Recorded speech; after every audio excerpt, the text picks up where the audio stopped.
इस वाले क्वेश्चन को लगाओ। कहीं ना कहीं थोड़ी सी मेहनत करनी पड़ेगी इस क्वेश्चन में आपको, एग्जाम्पल नंबर 11। लेकिन टफ नहीं है, मुश्किल नहीं है, नामुमकिन नहीं है, पॉसिबल है, हो जाएगा।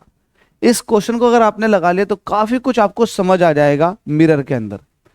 क्वेश्चन कह रहा है कि two object A and B when placed one after another in front of a concave mirror of focal length 10 centimetre.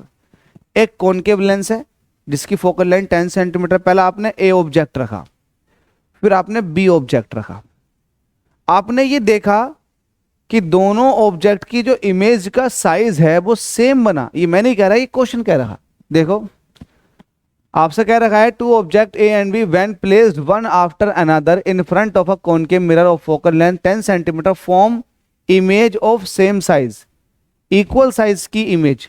अब देखो आपने कॉनकेव मिरर के सामने रखा है, बच्चे के जहन में ये आ सकता है कि दोनों ऑब्जेक्ट को एक ही जगह पर रखा होगा। नहीं भाई, आपने लेट सपोज कि ए ऑब्जेक्ट को यहां रखा है तो बी ऑब्जेक्ट को आपने कहीं ना कहीं थोड़ा आगे पीछे किया होगा, लेकिन रखा इस कॉनकेव मिरर के सामने ही होगा। तो वैसा केस है ये कि दो ऑब्जेक्ट को कॉनकेव मिरर के सामने रखा गया है। तो हम पहले ऐसे बोल देते हैं कि लेट अस सपोज, मैं देखो एक काम कर लेता हूं, मैं एक नॉर्मल कॉनकेव मिरर ये बना देता हूं और एक कॉनकेव मिरर ये बना देता हूं।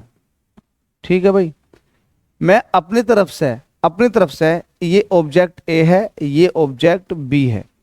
इसकी हाइट को आप कह दोगे h, तो इसकी हाइट को आप कह दोगे h डैश। इसको वैसे ये भी कहते हैं, हाइट ऑफ ऑब्जेक्ट को बोलते हैं h1। तो ये हो जाएगा h1 और ये हो जाएगा h1 डैश। अब इन्होंने जो इमेज बनाई होंगी, तो मैं मान के चल रहा हूं कि इमेज जो है वो कुछ ये है।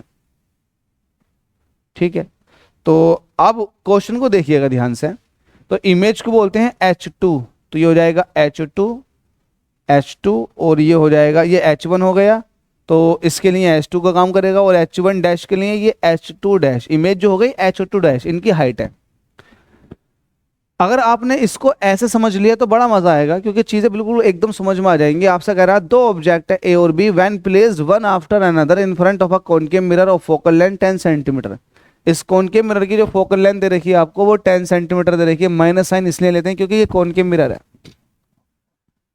हमसे कह रहा form the images of the same size, जो इमेज बनी है वो सेम साइज की है। तो इसका मतलब ये जो है वैल्यू h2 की जो वैल्यू है वो h2 डैश के बराबर है। ये मैं नहीं कह रहा, ये क्वेश्चन के अंदर गिवन है पहले से ही। ठीक है, यहां तक मजा आ गया ना। यहां तक बात मैंने जो समझानी थी समझा दी फिगर बना के भी। आपसे बोला साइज ऑफ ऑब्जेक्ट जो ए है वो बड़ा है, कितना बड़ा है? 4 गुना बड़ा है बी का। तो इसका मतलब अगर मैं h1 की बात करूंगा तो ये 4 गुना है h1 डैश के मुकाबले, क्योंकि h1 जो है ये ए ऑब्जेक्ट की हाइट है और h1 डैश जो है ये बी ऑब्जेक्ट की हाइट है। तो जो h1 है ये 4 गुना बड़ा है किसका? बी का। तो बी की तो हाइट ये है, तो ये भी आपको गिवन है ना, गिवन। दोनों बातें पूरी हो गई। आपके पास h1 भी था और आपके पास कहीं ना कहीं h2, मतलब हाइट ऑफ ऑब्जेक्ट का भी वैल्यू दे रखा और हाइट ऑफ इमेज का भी। अब आप सब पूछ क्या रहा है, ये आपसे कह रहा है if object A is placed at a distance of 50 centimetre. ये जो ऑब्जेक्ट ए है अगर ये 50 सेंटीमीटर पर है तो जबरदस्त बात। तो आपसे कह रहा है what should be the distance of B from the mirror. B की डिस्टेंस क्या होगी? तो ये यू पूछ रहा, बी के लिए यू पूछ रहा है। तो सारी बात को मैंने फिगर आउट कर दिया। अब सॉल्यूशन लगाओ।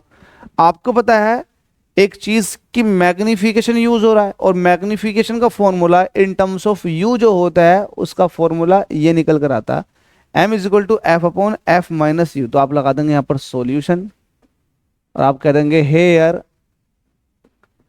एफ इज इक्वल टू होता है, sorry m is equal to होता है, m का निकालो मैग्निफिकेशन का, m इज इक्वल टू होता है एफ अपॉन एफ माइनस का u। तो लेट अस सपोज कि पहले वाले का मैग्निफिकेशन m है तो दूसरे वाले का मैग्निफिकेशन हो जाएगा m डैश, है ना। तो आप कहोगे m upon m dash. m की वैल्यू कितनी है? f अपॉन f माइनस का u। अब पहले वाले के लिए क्योंकि ये जो ऊपर लिखा जा रहा है ना f upon f minus u, ये m का लिखा जा रहा, और एफ जो है ये ए ऑब्जेक्ट के लिए मैग्निफिकेशन है, तो F upon F minus you, you कितना है पहले वाले केस में वो है 50 सेंटीमीटर, चूंकि इस तरफ है तो ये माइनस का 50 रखा जाएगा। वैसे ही आप दूसरे वाले के देखोगे एफ अपॉन एफ माइनस का यू, अब वो तो पूछा जा रहा है, यू पूछा जा रहा, अब आप कहोगे सर आपने यू का साइन माइनस क्यों नहीं लिया, हम यू निकाल रहे हैं, वो खुद ऑटोमेटिक माइनस प्लस में निकल कर खुद ही आएगा, जिसको निकाला जाता है उसका साइन नहीं रखा जाता। एक एफ से एक एफ कट जाएगा, अपॉन का थर्ड नंबर सबसे ऊपर, तो एफ माइनस यू सबसे ऊपर पहुंचेगा, और माइनस माइनस प्लस और एफ प्लस के 50 ये हो गया। मैग्निफिकेशन का फॉर्मूला हाइट ऑफ इमेज के हिसाब से भी होता है। हाइट ऑफ इमेज के हिसाब से क्या होता है, ये रेशियो होता है height of object with height of image, क्योंकि आपको बताया मैग्निफिकेशन का formula height of image, sorry height of image, ठीक है height of image upon height of object, ये होता है, यही तो होता। ऑब्जेक्ट का हाइट नीचे होता, इमेज का हाइट ऊपर होता, तो कहीं ना कहीं मैं एम को ऊपर वाले के लिए कह दूंगा, ऊपर वाले के लिए हाइट ऑफ इमेज कितनी है, वो है h2,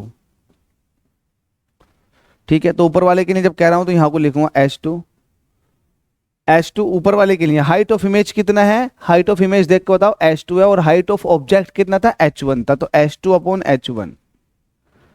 एम डैश मतलब नीचे वाले का लिखो इन टर्म्स ऑफ हाइट, तो हाइट ऑफ इमेज जिसको आप कहते हो h2 डैश, और नीचे हाइट ऑफ ऑब्जेक्ट ये हो जाएगा h1 डैश,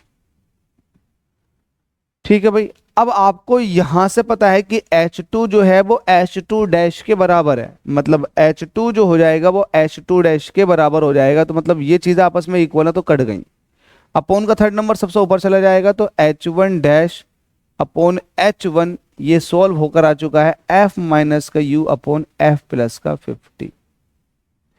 h1 डैश आपसे कह रखा है कि h1 की वैल्यू जो है 4h1 डैश है, तो जहां आपके पास h1 है तो उसकी जगह 4h1 डैश कह सकते हैं, 4h1 डैश, ये वैल्यू आ जाएगी f माइनस का u अपॉन f प्लस का 50।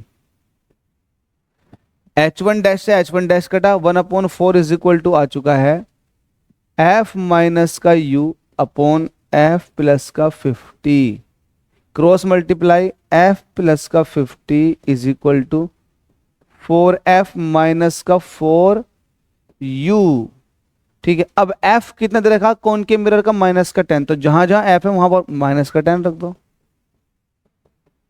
माइनस का 10 रख दो, माइनस का ओ u तो आपको चाहिए, तो u को तो छेड़ना ही नहीं है आपको, u ऐसे रहना 4u, माइनस का 10 प्लस के 50, तो ये प्लस का 40 बचेगा, ये माइनस का 40 हो जाएगा, ये माइनस का 4u हो जाएगा, तो ये माइनस का 40 इधर को ले आएंगे तो प्लस का 40 हो जाएगा, तो प्लस का 40 प्लस का 40 प्लस के 80, ये माइनस का 4u हो जाएगा।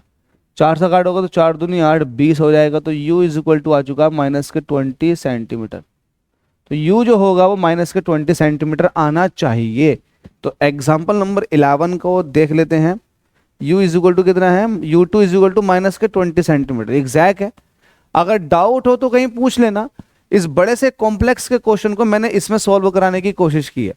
आपको एक बार मैग्निफिकेशन को हाइट के टर्म में लिखना, और एक बार मैग्निफिकेशन को इन टर्म्स ऑफ फोकस और यू की टर्म में लिखना है। डायरेक्ट आप रेशियो लोगे तो काम बनता चला जाएगा, सब कुछ आप सटीक रखते चले जाओ, गलत मत करना बिल्कुल भी, सब चीज कॉन्सेप्चुअली रखो, आपका आंसर बिल्कुल सही निकल कर आएगा। चलो, डाउट था आपका क्लियर हो गया होगा, वीडियो को लाइक कर दें, आगे चलते हैं, अगले क्वेश्चन को देखना अब आप।